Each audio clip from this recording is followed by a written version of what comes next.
AM 1160 WCCS 101.1 FM at 745. He's Bob Pollock from the Extension Service. So was there, after last week's appearance and the discovery that there could be late blight in the tomato plants in Indiana County, was there a widespread panic of people rushing the streets, torches and all those things? No? Yes? I didn't see them out with torches. Okay. That doesn't mean they weren't out, though. Well, if they had it, they might have wanted to pull those plants out and burn them off. Yeah. But, okay, so last week came the announcement that late blight had been suspected on a sample brought into your office. Have we gotten lab results back to confirm it? Yes, it was confirmed. It was confirmed? Yes. Okay. And so then the Plant Disease Clinic at Penn State, we've got a clinic there that processes all kind of disease, any plant material that you think you have may be diseased or you want to identify which disease it is. Mm-hmm. Fortunately, we have a lab there that's able to process those samples from anybody in Pennsylvania, whether it's a home garden or commercial operation. They will do what they need to do to identify if there's a disease-causing agent present. There are couple limitations there when we start getting into some viruses and things like that need special testing in order to identify for sure. But most diseases can be identified by them. And so what happens then with the late blight, for example, those samples are then, once they identify it, then they send it to Cornell to the lab, and they're set up there to actually key out which strain of late blight it is. Okay. So we don't have that piece back yet. But have you in this past week then? By the way, you can call Bob and ask him questions. 349-WCCS, that's 349-9227 or 479-1160. So let's get the number out there. If you have a question for Bob, give us a call. Be happy to take a shot at it. Have there been any other incidences? One.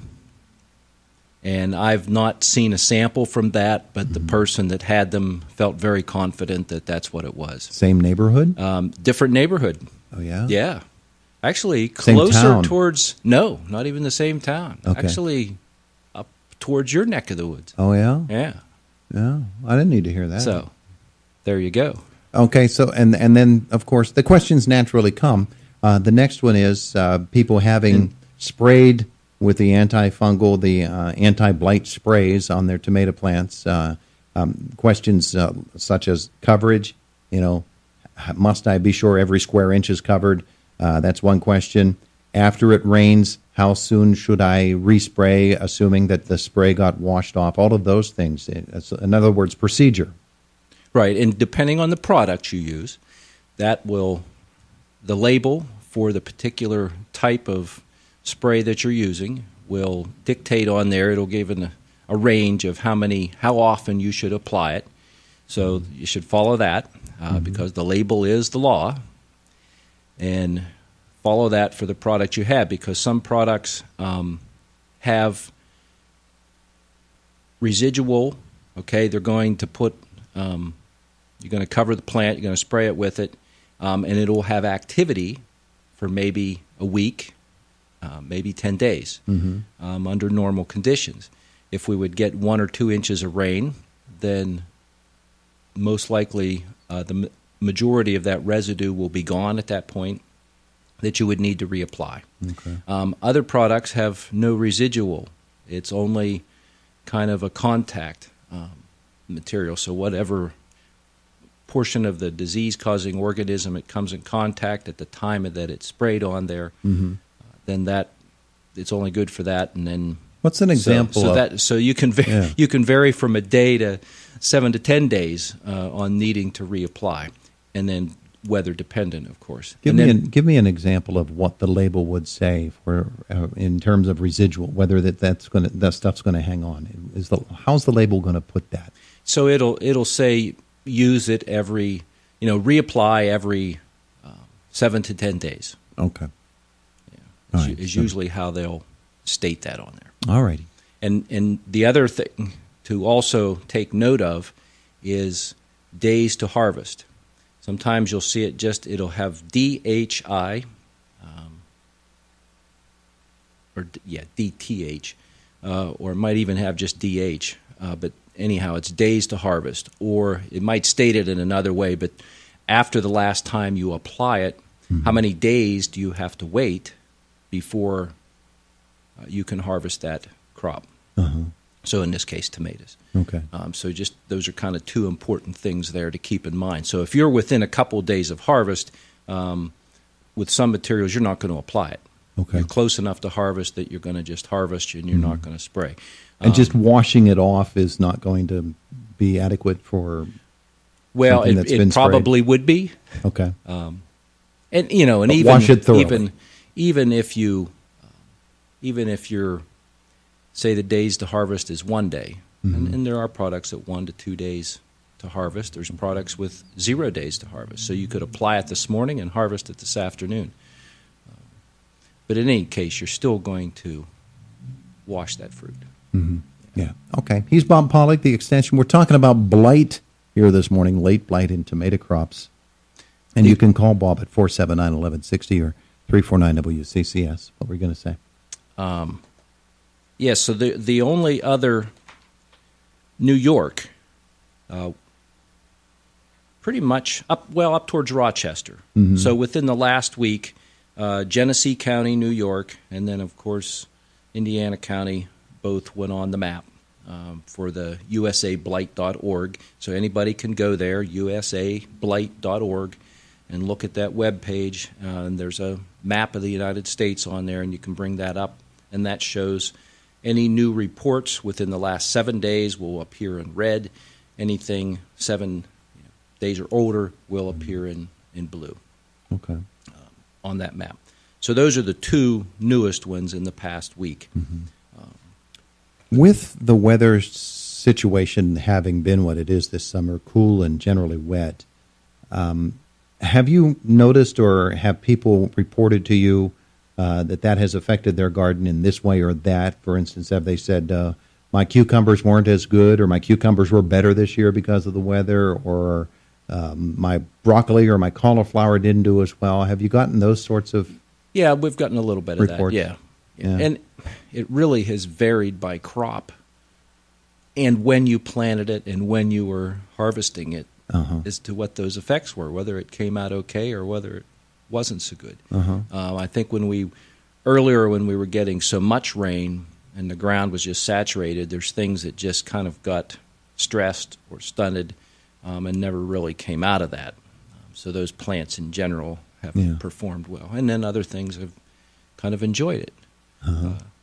Now, a lot of the vine crops, although as you look around, some of the pumpkin plantings and things, those plants took off and went, especially on sites with a little more shaly soil. Well, if you were they like water. Heavy soil, not as much. Yeah. Let's take a call here.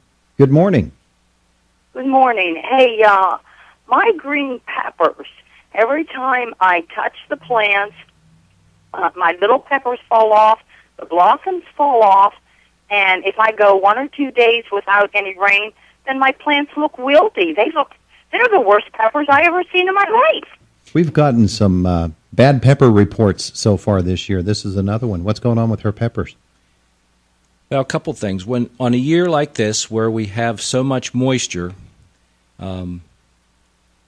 plants can get rooted shallowly because there's always moisture there in that growing zone. So the roots tend to not have to reach out as far. So we can end up with a lot of plants that when it does dry out, then all of a sudden they get stressed more easily. So that's kind of one piece of this.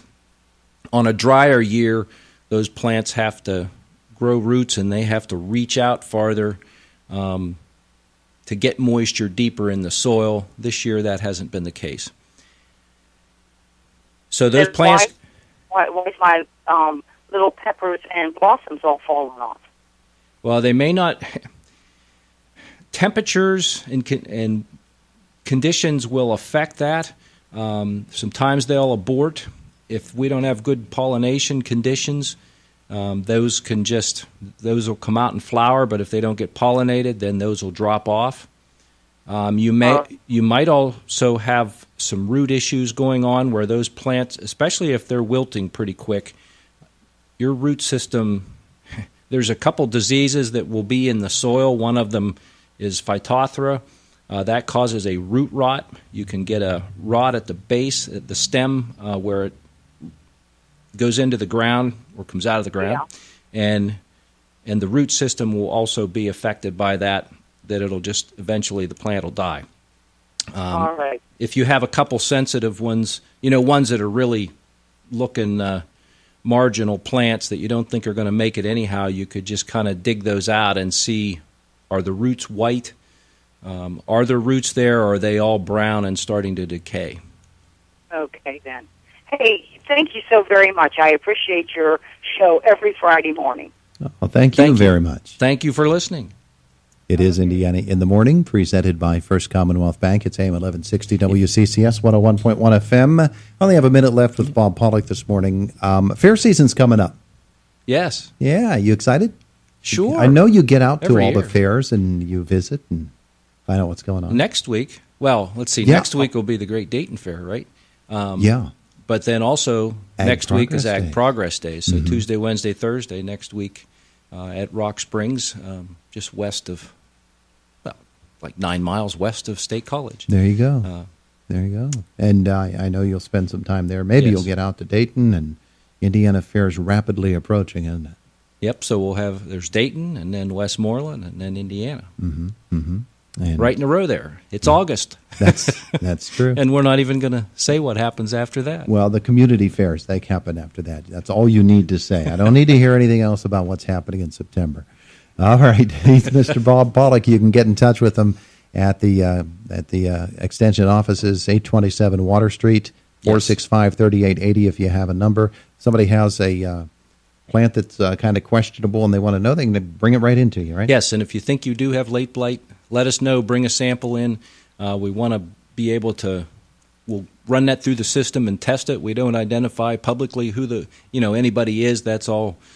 We'll only kind of mention an area. We don't get it. That's not the purpose. The purpose is if it's around, we want you and others to know what it is and where it is.